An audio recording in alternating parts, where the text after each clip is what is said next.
Good evening, family. We are in Genesis chapter 31, verse 1. Jacob heard that Laban's sons were saying, "Jacob has taken everything our father owned and has gained all this wealth from what belonged to our father." And Jacob noticed that Laban's attitude towards him was not what it had been. Then the Lord said to Jacob, "Go back to the land of your fathers and to your relatives, and I will be with you." Again, verse 3. Then the Lord said to Jacob, "Go back to the land of your fathers and to your relatives, and I will be with you." Maybe someone needs to hear that today, that God will be with you. So Jacob sent word to Rachel and to Leah to come out to the fields where the flocks were. He said to them, "I see that your father's attitude towards me is not what it was before, but the God of my father has been with me. You know that I've worked for your father with all my strength. Yet your father has cheated me by changing my wages 10 times. However, God has not allowed him to harm me. If he said, 'The speckled ones will be your wages,' then all the flocks gave birth to speckled young. And if he said, 'The streaked ones will be your wages,' then all the flocks bore streaked ones. So God has taken away your father's livestock and has given them to me. In breeding season, I once had a dream in which I looked up and saw that the male goats mating with the flock were streaked, speckled, or spotted. The angel of God said to me in the dream, 'Jacob,' I answered, 'Here I am.' And he said, 'Look up and see that all the male goats mating with the flock are streaked, speckled, or spotted. For I have seen all that Laban has been doing to you.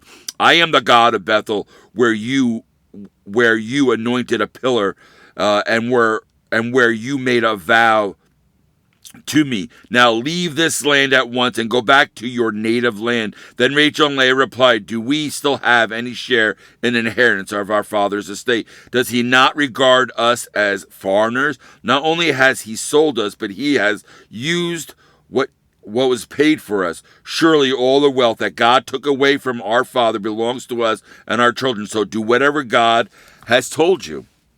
Then Jacob put his children and his wives on camels, and he drove all his livestock ahead of him, along with all the goods he had accumulated in Padan Aram, to go to his father Isaac and to the land of Canaan. When Laban had gone to shear his sheep, Rachel stole her father's household gods. Moreover, Jacob deceived Laban and Aram by not telling him he was running away. So he fled with all he had, and crossing the river, he headed for the hill country of Gilead. Verse 22, on the third day, Laban was told that Jacob had fled, taking his relatives with him. He pursued Jacob for 7 days and caught up with him in the hill country of Gilead. Then God came to Laban the Aramean in a dream at night and said to him, 'Be careful not to say anything to Jacob, either good or bad.' Jacob had pitched his tent in the hill country of Gilead. When Laban overtook him, and Laban and his relatives camped there too. Then Laban said to Jacob, 'What have you done?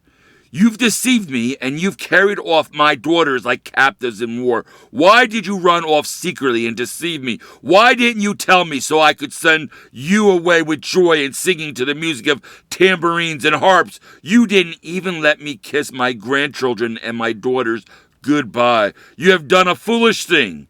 I have the power to harm you, but last night the God of your father said to me, 'Be careful not to say anything to Jacob, either good or bad.' Now you have gone off because you longed to return to your father's house. But why did you steal my gods?" Jacob answered Laban, "I was afraid because I thought you would take your daughters away from me by force. But if you find anyone who has your gods, he shall not live. In the presence of our relatives, see for yourselves whether there is anything of yours here with me, and if so, take it." Now Jacob did not know that Rachel had stolen the gods. So Laban went into Jacob's tent and into Leah's tent and into the tent of the two maidservants, but he found nothing. After he came out of Leah's tent, he entered Rachel's tent. Now Rachel had taken the household gods and put them inside her camel's saddle and was sitting on them. Laban searched through everything in the tent but found nothing. Rachel said to her father, "Don't be angry, my lord. that I cannot stand up in your presence. I'm having my period." She lied. So he searched but could not find the household god. Jacob was angry and took Laban to task. What is my crime?" he asked Laban. "What sin have I committed that you hunt me down now that you have searched through all my goods? What have you found that belongs to your household? Put it here in front of your relatives and mine, and let them judge between the two of us." Verse 39, "I have been with you for 20 years now. Your sheep and goats have not miscarried, nor have I eaten rams from your flocks. I did not bring you animals torn by wild beasts. I bore the loss myself, and you demanded payments from me for whatever was stolen by day or night. This was my situation. The heat consumed me in the daytime and the cold at night, and sleep fled from my eyes. It was like this for 20 years. I was in your household. I worked for you 14 years.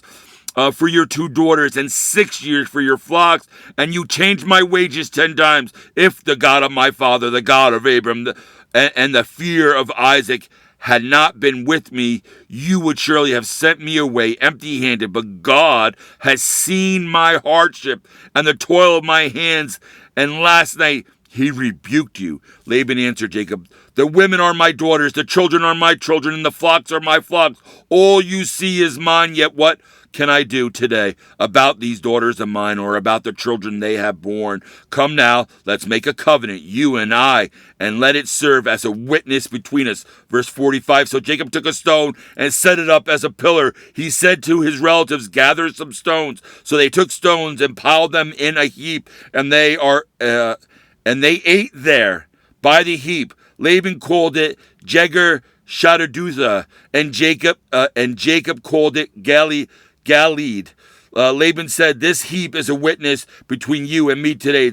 That is why it was called Galeed, and it was also called Mizpah, easier name, Mizpah, because he said, 'May the Lord keep watch between you and me when we are away from each other. If you mistreat my daughters, or if you take any wives besides my daughters, even though no one is with us, remember that God is a witness between you and me.' Laban also said to Jacob, 'Here is this heap, and here is this pillar I have set up between you and me. This heap is a witness, and this pillar is a witness, that I will not pass this heap to your side to harm you, and that you will not pass this heap and pillar to my side to harm me. May the God of Abraham, the God of Nahor, the God of their father, judge between us." So Jacob took an oath in the name of the fear of his father Isaac. He offered a sacrifice there in the hill country and invited his relatives